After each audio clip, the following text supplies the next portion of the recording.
Tutugo Shoba, the alleged mastermind behind the murder of 28-year-old Tsegofatso Pule, will remain in custody until his bail hearing tomorrow. Shoba made his first appearance in the Roodepoort Magistrates Court.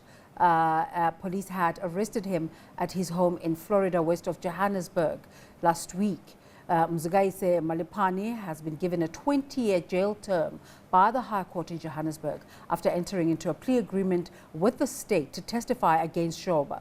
In June last year, an 8 months pregnant Pule's body was found in an open field in Roodepoort. Her body was hanging from a tree and had stab wounds to the chest. Now, to discuss these and other cases, we're joined via Zoom by Musenne, digital social media manager at Activate Change Drivers. A very good day to you, Mo.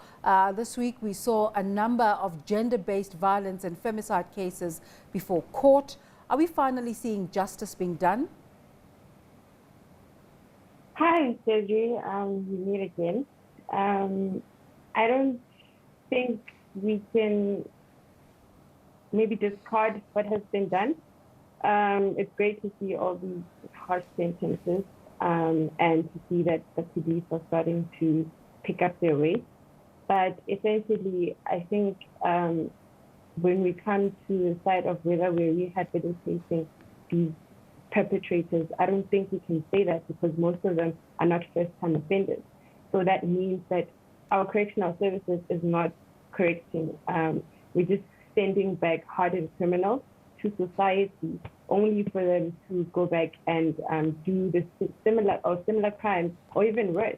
So on the side of justice, I don't think that we can say that we've done enough thus far. There's been cases that have been highlighted, yes, where there have been harsh sentences, but away from harsh sentences, I think we should now focus on a more preventative approach than one that seeks to be reactive, and it's not really well maintained in that regard.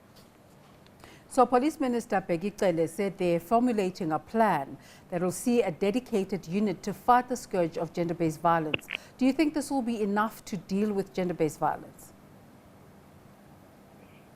Instead of creating an entire unit, the SAPS, we know that they are not compliant with the Domestic Violence Act, with 69% of visible policing and 72% of detectives having not attended their basic skills training that includes gender-based violence.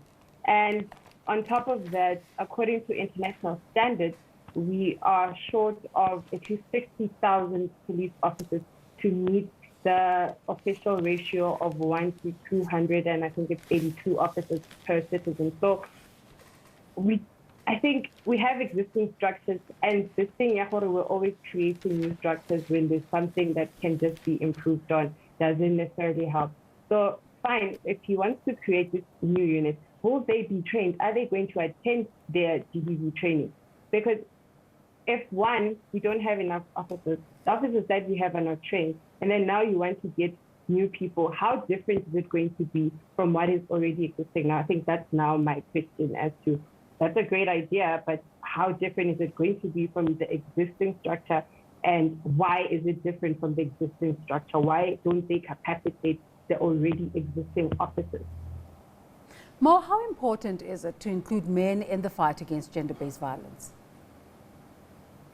It's highly important because most of the cases that are reported are men perpetrating against women. It's men who are killing and raping women.